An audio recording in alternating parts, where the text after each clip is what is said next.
En ce jour à Béché, dans la province du Ouaddaï, le président de la République Zébitno a tenu ce matin à Béché une rencontre avec les responsables administratifs, civils et militaires. Plusieurs points ont fait l'objet de cette rencontre.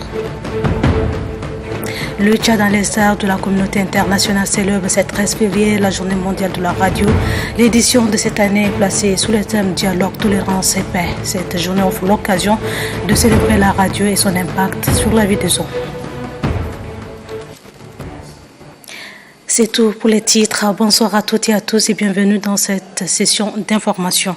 Le président de la République, Zébitno, a tenu ce matin à Béché une rencontre avec les responsables administratifs, civils et militaires des provinces du Ouaddaï et de Silla.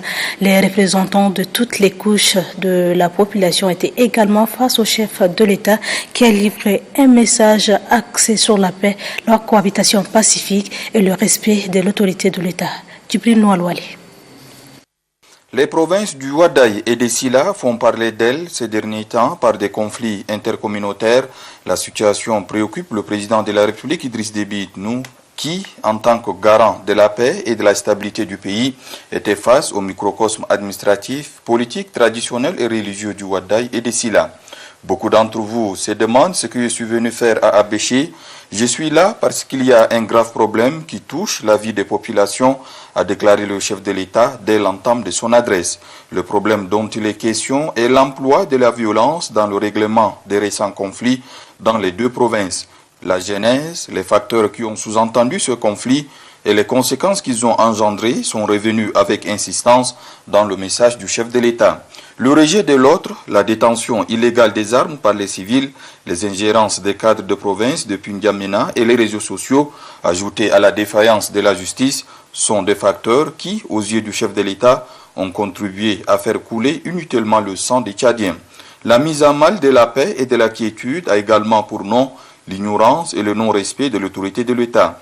Le chef de l'État, Idriss Déby Itno, a tapé du poing sur la table après avoir analysé les contours de tous ces points, annonçant par là même un ensemble de mesures censées mettre fin au désordre dans l'immédiat. Désormais, ordonne le chef de l'État, tout citoyen qui détient une arme sera dépossédé, jugé et condamné. Une opération de fouille systématique sera lancée dès la fin de ce mois sous la supervision du chef de l'État. Instruction a été également donnée pour que tous ceux des forces de sécurité intérieure en détention pour avoir tué dans le cadre de leur travail soient libérés sur l'ensemble du territoire. Le système de réquisition sera aussi restauré pour permettre aux agents de sécurité de faire usage de leurs armes quand ils sont l'objet des tirs. Ce n'est ni plus ni moins qu'une injustice qui est faite à ceux qui veillent à la sécurité de la population et de ses biens, soutient le président de la République. À ces derniers, il leur est demandé d'empêcher par tous les moyens la vendetta, une pratique contre laquelle le chef de l'État Idriss Déby Itno annonce une guerre totale. L'heure de la vendetta est terminée. C'est rendre justice et dans une large mesure causée par la défaillance de la justice, une justice qui doit désormais s'assumer. Je prends désormais les choses en main, lance le président du Conseil supérieur de la magistrature, s'adressant notamment aux juges indélicats qui, par leurs mauvaises pratiques, empêchent la justice de faire son travail. La mise en garde est également adressée aux gouverneurs qui cachent leurs faiblesses dans les interférences des cadres de province depuis N'Djamena et aux chefs traditionnels qui ne jouent pas leur rôle. Ils risquent de se faire remplacer. De tous ces responsables, à tous les niveaux, le chef de l'État Idriss Déby Itno attend une application intégrale et rapide de toutes les instructions et le respect des textes réglementaires. Rien ne sera toléré, leur a-t-il lancé. Pour le chef de l'État, il est temps de mettre terme à toutes les pratiques qui risquent de ramener le Tchad en arrière. La DIA ne devra pas faire oublier la partie pénale face à un cas de meurtre, a laissé entendre le président de la République qui engage une guerre contre la vendetta. Suivi. Comment peut-on comprendre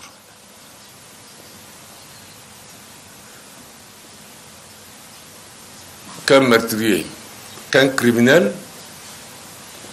on lui dit, bon, tu payes le dia et puis c'est fini. Dia, ça c'est le système traditionnel, reconnu par certaines congrégations religieuses du Tchad. Mais la partie pénale, l'État n'a pas le droit de poursuivre un criminel et le condamner, qu'un criminel quelles que soient ses origines. Tu tues quelqu'un, on te demande de payer la dia. Tu tues, tu payes et tu sors. Les familles sont réconciliées, il n'y a plus rien à faire. La justice dit, voilà, donc c'est bon, donc continuons comme ça. Mais celui qui a des moyens, s'il en veut à quelqu'un, il peut réunir les moyens, mettre à côté, partir faire du mal, l'assassiner et venir payer le dia et rester, non? Ou bien c'est pas ça. Donc on a oublié la République, le rôle de la République. On a oublié le rôle de la force publique. On a oublié le rôle de la justice. Les deux choses ne vont pas de pair. Les parents du meurtrier sont obligés de payer le dia, quoi qu'il en soit, quel que soit le délai. Ça, c'est autre chose. Ça se règle ça dans le cadre de la tradition. Mais du reste, comment comprendre que le sens est versé, il y a eu des morts, et il n'y a pas des gens qui sont arrêtés, qui sont condamnés. Voilà le clé du mal de notre société aujourd'hui. Ajouter à cela, vendetta. Et je mets en garde toute faillite du côté des forces de défense et de sécurité en ce qui concerne cette affaire, cette histoire qu'on appelle le vendetta.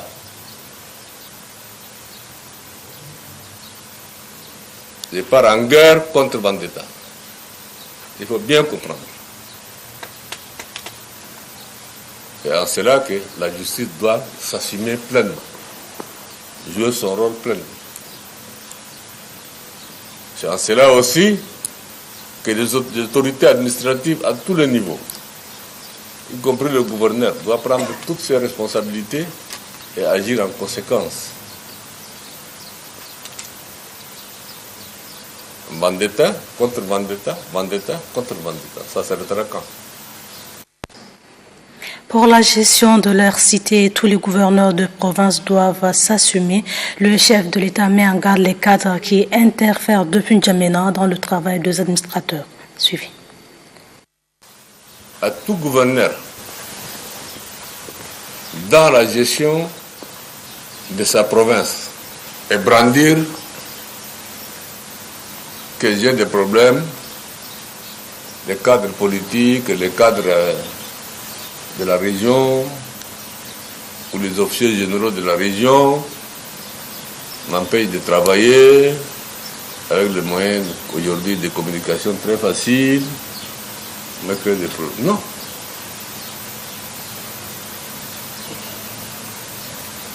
Quand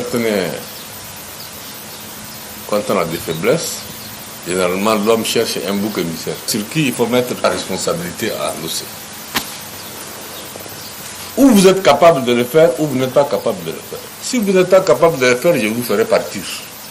J'amènerai des gens qui sont capables de le faire. Et je mets en garde tout cadre, politique ou autre, à partir du Yémen, à partir d'où interviendrait dans la gestion de la cité, dans la gestion de la province, d'une manière ou d'une autre, par quelques moyens que ça soit. Il met en mal l'administration dans son ensemble, la chefferie traditionnelle, l'administration publique, il met en mal la paix et la stabilité dans le pays. Donc, ces oiseaux de mauvais augure qui proclament à partir du Niamey ou ailleurs, avec leurs pions locaux ici, pensent gérer cette cité,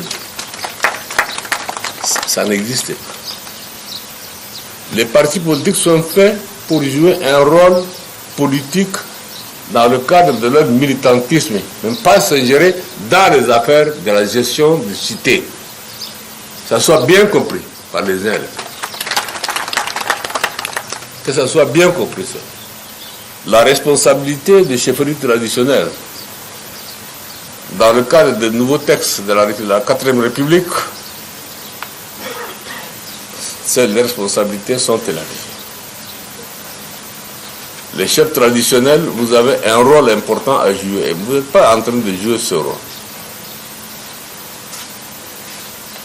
Vous devrez jouer votre rôle d'administrateur, bien sûr, votre rôle agent de développement et votre rôle toujours la quête de la stabilité, la quête de bien vivre dans la société, sur votre terroir, la quête de la cohabitation intelligente entre les citoyens. Celui qui ne joue pas ce rôle, il va quitter son poste. Je confierai à quelqu'un d'autre qui est en mesure de jouer ce rôle. Prenez-vous aussi vos responsabilités.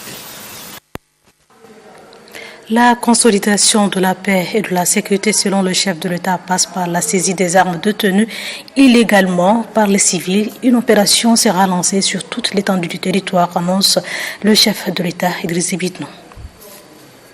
Le port des armes est réglementé par les textes de la République. Le fait qu'on envoie des unités entières aller fouiller, prendre les armes et laisser. Mais les armes aujourd'hui, c'est comme des cacahuètes. Vous les trouvez dans tous les marchés.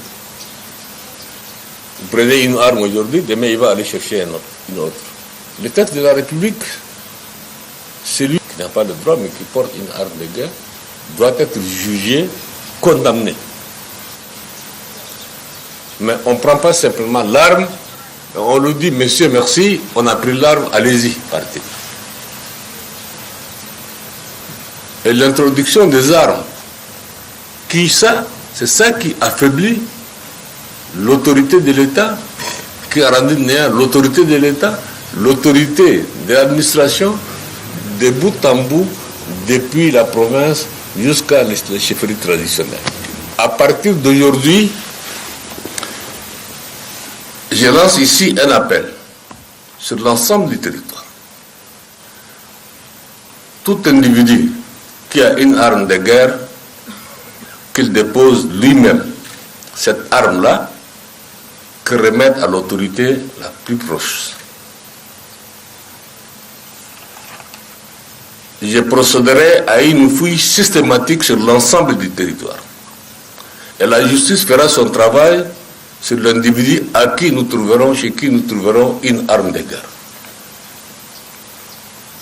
Cette opération va débuter au courant de ce mois. Nous voulons la paix et le développement. L'arme, c'est contre-productif. L'arme, c'est ce qui empêche le développement, c'est l'arme. Pourquoi avoir une arme? Pourquoi? La sécurité de la personne et de ses biens est garantie par la République, par les forces de défense et de sécurité. Donc, ces armes-là, c'est inutile. Remettez les armes. Remettez ces armes-là, prenez-les et remettez à ceux qui ont le droit de porter. Et ils feront le travail de sécurisation des biens et des personnes à l'intérieur du pays. Il s'est tenu au ministère de la Santé publique une réunion de concertation sur l'assainissement de la ville de N'Djamena. Objectif, mettre une stratégie commune et intégrée pour l'hygiène et l'assainissement de la ville. Magicien Anastasie Bissi. Le gouvernement et ses partenaires se réorganisent pour mieux combattre le paludisme. Cette maladie fait des victimes, parmi lesquelles les enfants sont les plus touchés. Sur instruction du chef de l'État, les autorités et les techniciens du domaine étudient des nouvelles stratégies pour l'hygiène et l'assainissement afin d'améliorer les taux de prévalence. Un projet qui va prendre en compte la gestion des eaux stagnantes, la désinfectation de la ville, la construction des canaux de drainage. Par le passé, il y avait quelques projets qui construisaient des canaux par-ci et par-là. Vous connaissez bien le canal de Diguel, le canal des Jardiniers qui va bientôt aussi être construit. Mais ce sont en fait des usines à palu. Ce sont des canaux qui ne sont pas du tout formés. L'eau ne coule pas, c'est des réservoirs d'eau. Et donc, on veut cette fois-ci, même si ça nous coûte très cher, même si ça va prendre des années, on veut commencer en tout cas quelque chose de solide, de durable, comme dans les autres pays du monde. Le ministre de l'Aménagement du Territoire, Achta Ahmad Bireme, propose quant à elle le recensement des actions en cours pour mieux définir les nouvelles actions communes et intégrées. Un comité de pilotage sera mis sur pied dans un bref délai, mais déjà, le ministre de la Santé publique, Aziz Mohamed Saleh, offre la possibilité à ce comité de présenter la feuille de route à la réunion mensuelle sur la santé en mars prochain. Dans le cadre de la mise en œuvre de ces activités, la commune du 3e arrondissement, en collaboration avec le projet de l'organisation de Première Dame d'Afrique pour la lutte contre le VIH-Sida, a organisé une campagne de dépistage à l'intention des élèves, sensibiliser ces derniers à la prise de conscience. Le point avec Christelle Garlemdana. Pour faire face à la pandémie du VIH en milieu jeune, la commune du 3e arrondissement, en collaboration avec le projet de l'organisation des Premières Dames d'Afrique pour la lutte contre le VIH-Sida OPDAS, sensibilise les élèves du lycée Félix Eboué sur le VIH. L'objectif est de réduire la transmission et renforcer les mesures de prévention des dépistages, seul moyen pour contrôler sa sérologie. Le sida est une maladie comme toute autre.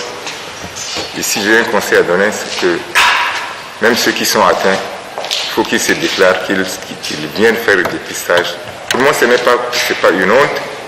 Il faudrait que les gens, les malades, approchent les médecins, approchent les infirmiers pour pouvoir se faire soigner.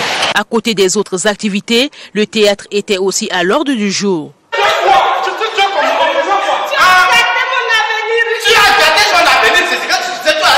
En réponse aux orientations données, ces élèves promettent de mettre en pratique les conseils reçus. Je demande à tous les hommes ou tous les élèves du lycée de se faire dépister. Beaucoup de gens se découragent beaucoup plus à travers le sida. Quand ils ont déjà le sida, ils ne veulent pas travailler puisqu'ils sont déjà atteints par le sida. Donc j'ajoute à cela de ne pas aussi se décourager. Selon le secrétaire général de la commune du 3e arrondissement, son institution reste disponible à poursuivre cette campagne pour que les jeunes soient davantage sensibilisés. Parlons toujours santé. Fin hier de la caravane ophtalmologique de la Fondation Grand Cœur. Durant une semaine, des milliers de personnes ont bénéficié de soins gratuits. Mohamed Omar Moursal.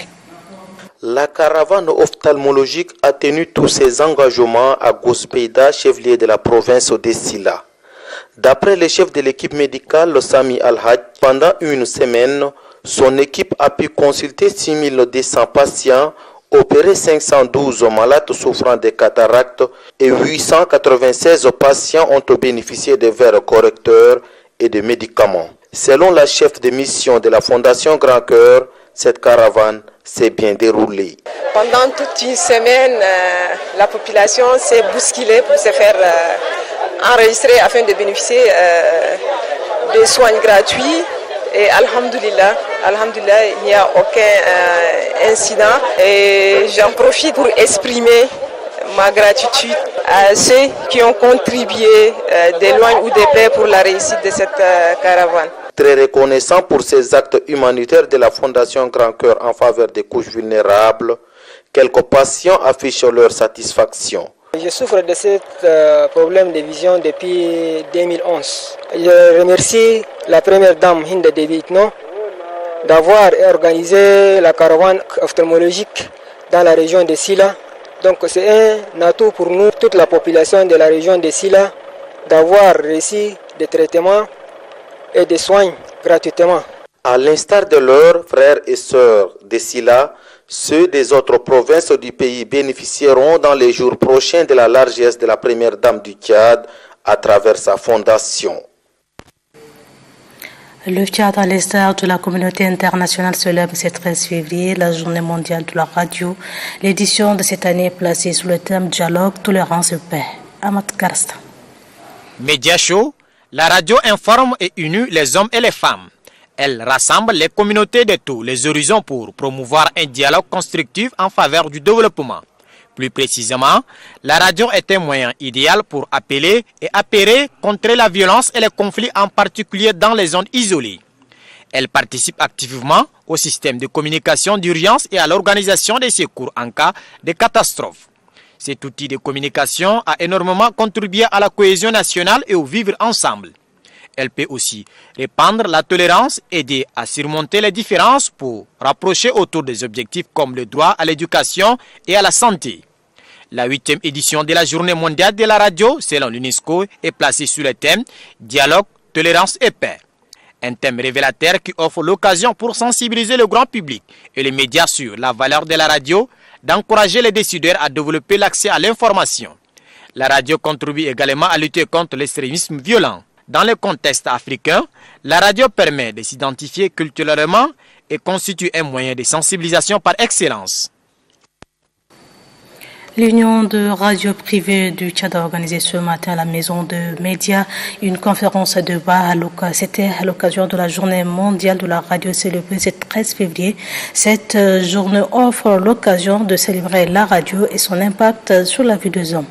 Myriam Katebay. Cette 8e édition de la Journée mondiale de la radio est placée sur le thème « La radio, vecteur de dialogue, de tolérance et de paix ». C'est ce thème qui a fait l'objet de cette conférence débat.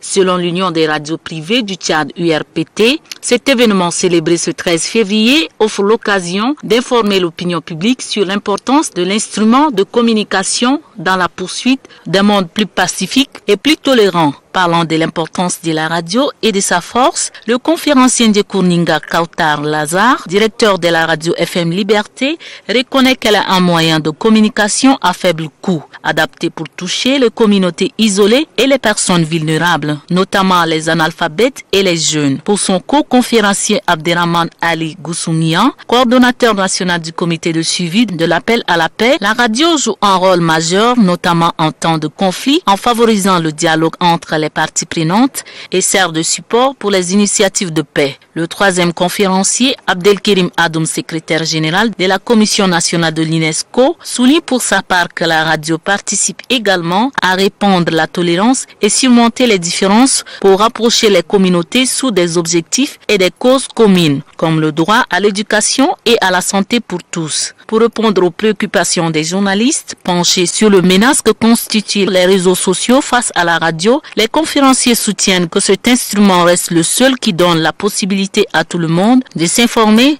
se divertir et d'être éduqué, quel que soit le niveau d'instruction, avec même une possibilité de participer au débat.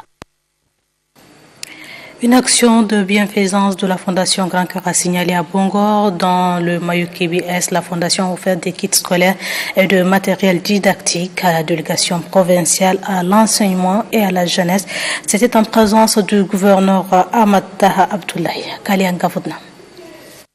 Ce sont 500 kits scolaires, 1000 manuels et des matériels didactiques qu'a offert gracieusement la Fondation Grand Cœur à la délégation provinciale à l'enseignement et à la jeunesse du Mayukébi-Est. L'audit don a été officiellement remis au gouverneur de la province du Mayukébi-Est, Ahmad Taha Mahamat, par le point focal de la Fondation Grand Cœur du Mayukébi-Est, Ramadan Djarsia. Une action de la première dame Hinda Déby Itno, par ailleurs présidente de cette fondation, pour contribuer à la redynamisation du système éducatif tchadien. Le point focal de la Fondation Grand Cœur du Mayukébi-Est, Ramadan Djarsia, relève que cette initiative de la première dame vise à accompagner le gouvernement dans sa logique à promouvoir l'excellence. Ramadan Djarsia a saisi cette occasion pour appeler à la scolarisation massive et surtout celle des filles pour la concrétisation de la vision 2030 le Tchad que nous voulons. Le gouverneur de la province du Mayukébi-Est, Ahmad Taha Abdoulaye, s'est dit ému de cet acte de la Fondation Grand Cœur en faveur des couches vulnérables de sa province.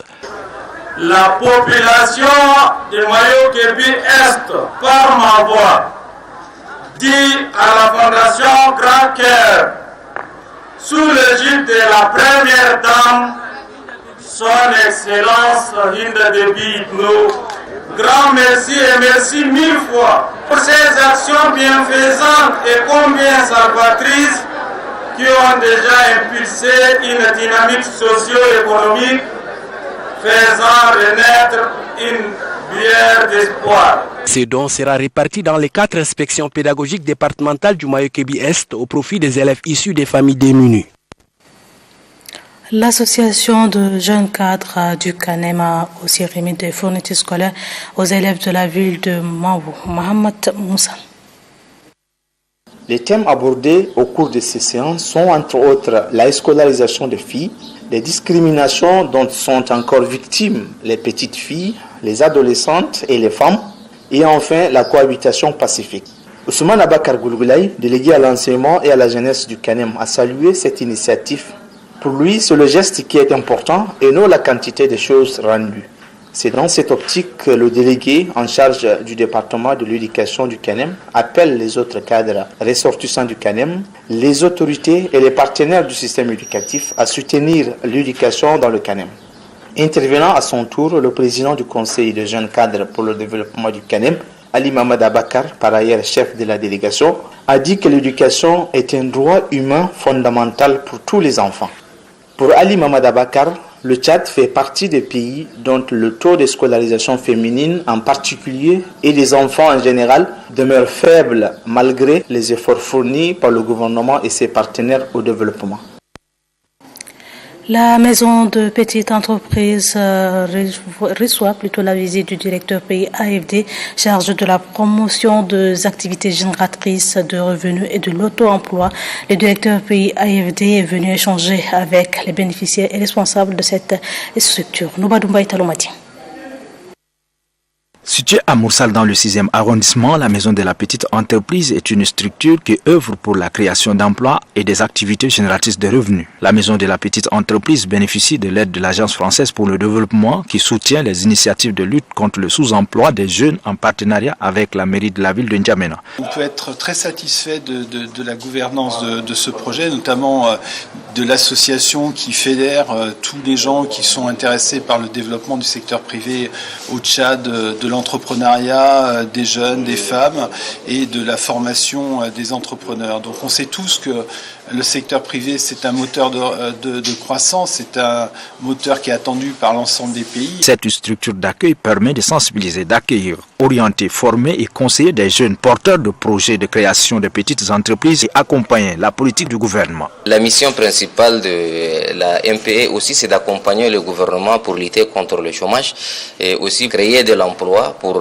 booster un peu la croissance économique de notre pays. Dans leur politique de coaching, des démarches de financement sur mesure sont prévues pour certains projets ayant rempli des critères fixés. Depuis sa création le 16 février 2016, la Maison de la Petite Entreprise conseille les jeunes diplômés ou non diplômés sur les aspects bénéfiques de l'entrepreneuriat. L'université ECTCHAD, en collaboration avec le département religieux de l'ambassade de l'Arabie Saoudite au Tchad, a organisé une conférence de débat axée sur la cohabitation pacifique et le vivre ensemble. Plusieurs étudiants ont pris part à cette conférence. Patricia Mbérigou. Selon le rapport international, la jeunesse représente 51% de la population. À cet effet, elle représente une source importante dans le monde. La nécessité de la prise de conscience et de responsabilité doit être au menu de tous les jours de la jeunesse. Comment faire pour être harmonieux avec les valeurs de sa société? La question de la divinité du respect, tel est le souci majeur de cette rencontre qui porte sur le thème « La jeunesse et la religion, la société et la technologie ». Le premier panéliste, professeur Ayoub Mohamed Saleh, a mis l'accent sur le comportement de la jeunesse d'aujourd'hui. Pour lui, cette absence de responsabilité est un grand problème pour la société. Il leur demande de revenir à des meilleurs sentiments pour participer activement au processus de développement tout en respectant les valeurs de la société. Dr Saladin Hassan, à son tour, a débattu sur la jeunesse et la religion.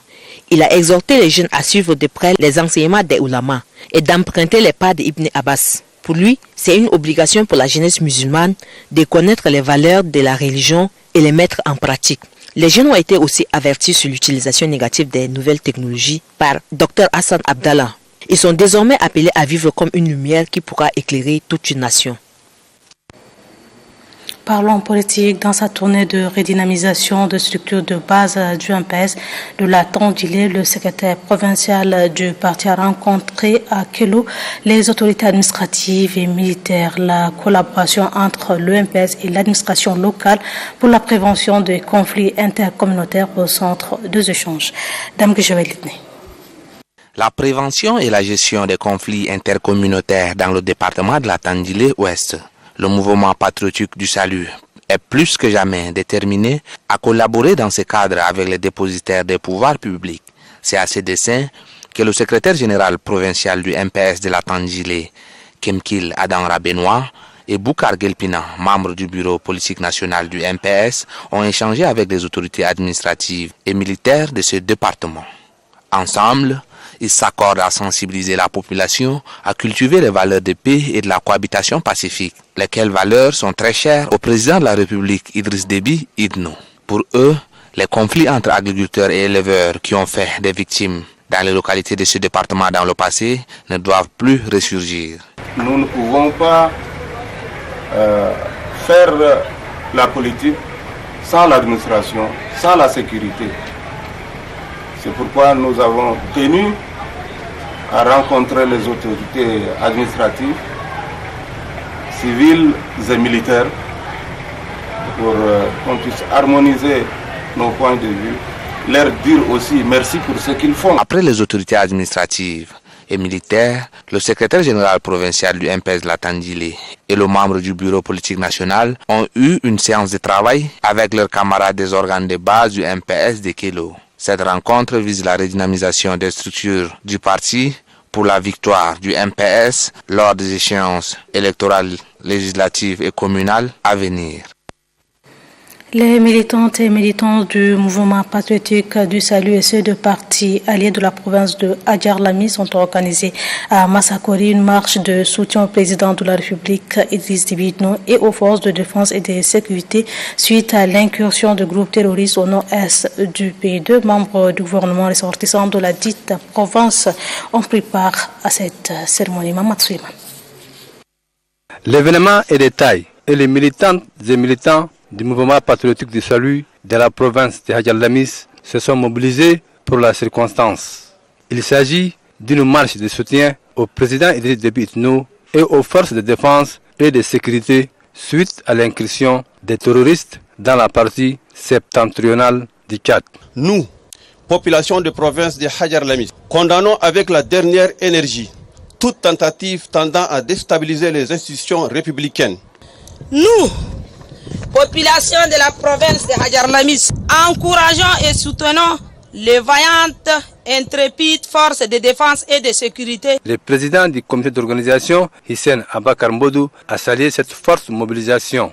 Le secrétaire général du MPS de la province de Hadjar Lamy, Abakar Moussa Kale, est monté au podium pour vanter les mérites des éléments des forces de défense et de sécurité. Ces terroristes criminels, en tentant de déstabiliser le Tchad, ont oublié que l'armée tchadienne, qui a décapité les grands groupes terroristes dans les montagnes inconnues du nord du Mali, le fou de Boko Haram, au Cameroun, Nigeria et Niger, ne laissera pas qu'un minuscule groupuscule terroriste venant de la Libye puisse semer le chaos dans le pays. Le gouverneur de la province de Hadjar Lamy, Ali Haroun, a souligné que malgré la paix retrouvée, certaines personnes mal intentionnées cherchent à déstabiliser les pays. Au moment où notre pays augure un lendemain radieux avec l'avènement de la 4e République, certains énergumènes tentent de mettre en mal cette quiétude, paix et stabilité retrouvées. Face à cette déstabilisation, la population de la province de Hadjar Lamy réitère son soutien indéfectible au président fondateur du MPS Idriss Déby Itno et exprime sa reconnaissance aux forces de défense et de sécurité. Le conseil communal de la ville de N'Djamena du mouvement patriotique du salut a organisé cet après-midi au palais du 15 janvier une cérémonie de soutien au président de la République Idriss Déby Itno suite à l'incursion de groupes terroristes dans la partie nord-est du pays. La cérémonie a été présidée par le secrétaire général du MPS, Mamadou Mbada. Ousmane Idriss Dakoum, Kalianga Foudna.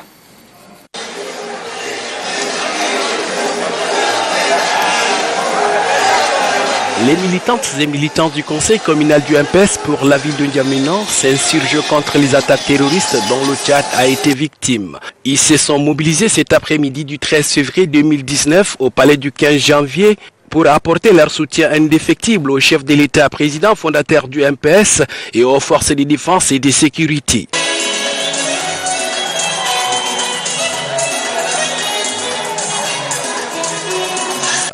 Le président du comité d'organisation de cette cérémonie, Ibrahim Foula, a dans la a salué cette mobilisation des militantes et militants du MPS du Conseil communal du MPS pour la ville de N'Djamena et appelle à plus d'engagement. Dans la foulée, 3 motions ont été adressées. Il s'agit de la motion spéciale au chef de l'État Idriss Déby Itno, aux forces de défense et de sécurité et à la France pour son appui lors des attaques terroristes contre le Tchad. Au nom du bureau politique national, Hawa Gamane, présidente de l'OF MPS, a rendu un hommage mérité au président fondateur du mouvement patriotique du Salut. Le secrétaire général du conseil provincial du MPS pour la ville de N'Djamena, Abadji Damamar, s'indigne contre certains propos des chefs des partis politiques. Cet exploit militaire a été massivement salué par tous les Tchadiens, épris de paix et de justice. Malheureusement, je dis bien malheureusement, il se trouve que certains chefs de partis politiques de l'opposition ont affiché des réactions antipatriotiques allant jusqu'à dénoncer la participation salvatrice de l'opération française. Le secrétaire général du mouvement patriotique du Salut a salué cette initiative du conseil communal du MPS et annonce d'autres cérémonies de grandes envergures pour soutenir le chef de l'État Idriss Déby Itno dans sa politique. Regardez ces hommes et ces femmes, c'est le MPS debout. Voilà le mur, voilà le bouclier qui nous sépare du terrorisme. Entre le Tchad et le terrorisme, il y a ce bouclier-là. Il faut marcher sur le MPS avant d'arriver au Tchad. C'est irréversible notre marche, c'est irréversible le progrès, c'est irréversible ce que le président Déby a entamé depuis 1990. Ça ne passera pas. C'est dans une ambiance bon enfant que les militantes et militants du conseil communal du MPS pour la ville de N'Djamena et les membres du bureau politique national se sont donné rendez-vous pour une autre grande mobilisation. Au cours d'un point de presse, les militants du MPS de la province du Borkou ainsi que les membres de partis alliés ont condamné l'incursion des terroristes au Tchad. Suivait plutôt le secrétaire général provincial du MPS de la dite province. Les militantes et militants du MPS, les partis alliés du MPS, la population du Borkou dans son ensemble, unis et soudés, derrière le président de la République Idriss Déby Itno, derrière les MPS, derrière les forces de défense et de sécurité, n'accepteront à jamais la présence des terroristes ou des mercenaires sur le sol tchadien. La paix sereinement acquise, la cohabitation pacifique entre les fils et filles du Tchad doivent être consolidées davantage et entretenues. Merci à la République serbe française qui a appuyé les forces tchadiennes. La prise de pouvoir par les armes est dévolue. Nous apportons notre soutien indéfectible aux vaillantes forces de défense et de sécurité pour leur bravoure, leur moral haut et leur vigilance. Et au président de la République, chef du gouvernement, chef suprême des armées, président fondateur du MPS, son Excellence Idriss Déby Itno, qui, grâce à ses expériences, ses stratégies militaires légendaires, a mis hors d'état de nuire ces malheureux terroristes et autres bandits de tous bords. Et puis, suite à l'incursion du groupe terroriste au nord-est du pays, la rédaction de Téléchat continue d'enregistrer quelques messages.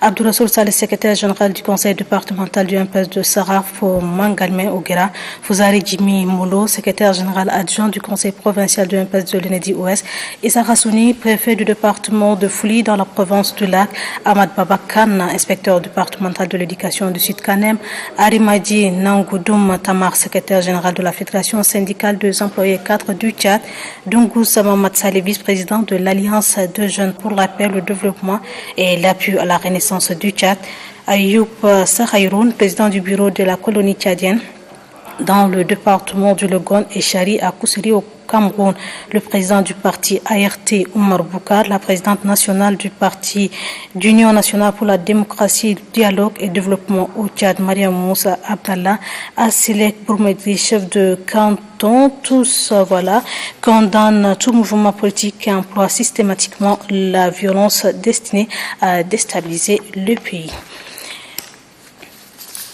Et puis la deuxième édition du challenge de jeunes athlètes a lieu hier soir au stade Idrissa Mahamat Ouya. Cette deuxième édition a regroupé les jeunes athlètes de moins de 18 ans de centre d'animation de N'Djamena. Innocent Kilayou.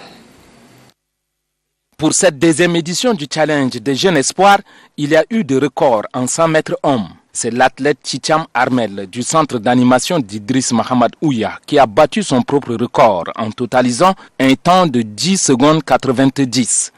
Je dis merci à mon entraîneur Timassar, que Dieu lui donne de plus encore. Chez les filles, mademoiselle Zenaba Abanga a remporté difficilement la course avec un mauvais chrono, 12 secondes 31. En finale de 800 mètres, Melom Raïssa, la jeune athlète de 16 ans, remercie Dieu car elle vient de remporter sa première compétition nationale. Je remercie Dieu parce que avant de venir ici même là, chaque nuit je ne fais que prier Dieu. Et je remercie aussi les jeunes qui sont ici parce que leur présence m'a aussi encouragé à bien courir.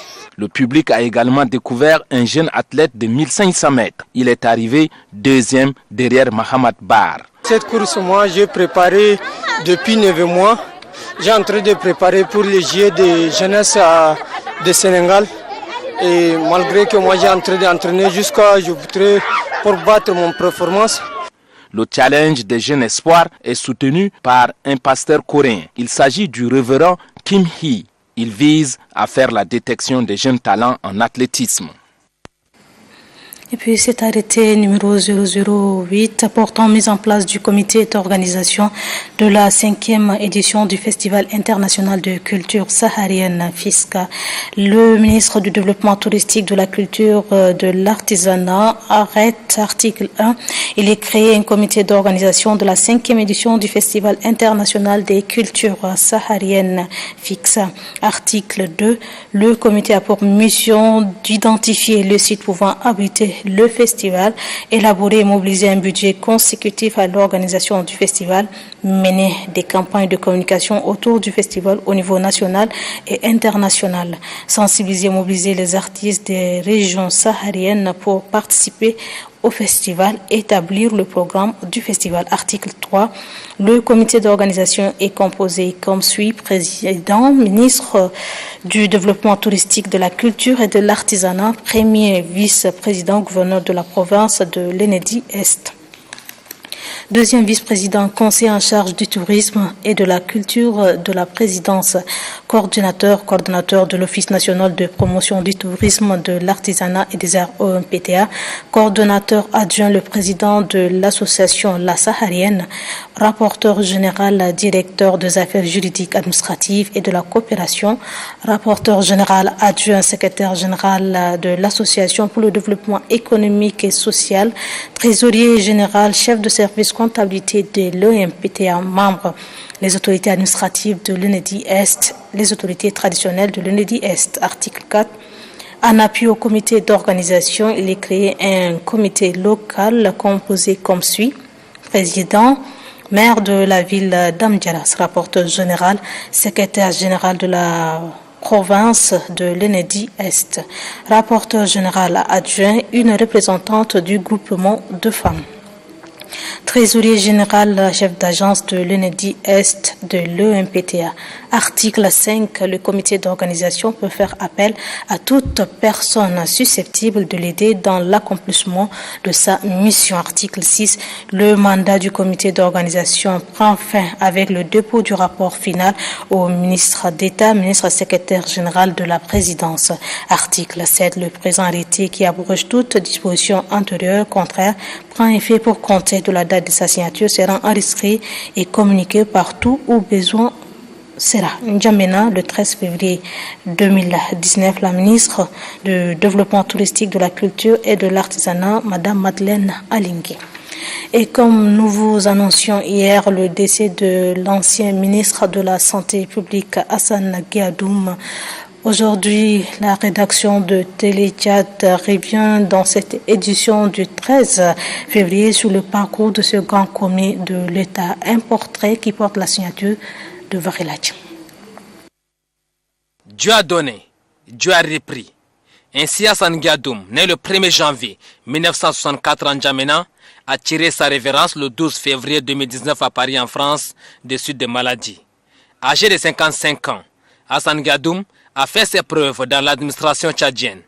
Sorti d'une grande école de formation professionnelle, le défunt est titulaire d'un diplôme d'études supérieures en management des projets et programmes en 2004. Cette qualification lui a permis de gravir plusieurs échelons. Hassan Gyadoum est l'un des membres fondateurs du RDP, Rassemblement pour la démocratie et le progrès, la toute première formation politique au Tchad. Homme de principe et de rigueur, l'illustre disparu a donné le meilleur de lui à l'administration. Il a occupé plusieurs postes de responsabilité, chef de service, directeur, coordonnateur, point focal du système des Nations Unies pour le déminage, secrétaire d'État à la santé publique, ministre de la santé publique, puis ministre de l'aménagement du territoire, de l'urbanisme et de l'habitat. Il n'a pas seulement servi son pays, mais également à représenter l'Afrique dans les grandes institutions internationales, dont son dernier poste, président de l'OMS Afrique de mai 2016 à juillet 2017. Le défunt laisse derrière lui une veuve et un enfant. Et sur ce, c'est la fin de cette édition. Merci de votre fidélité. Très belle soirée à toutes et à tous. Bonsoir et à demain, Inch'Allah.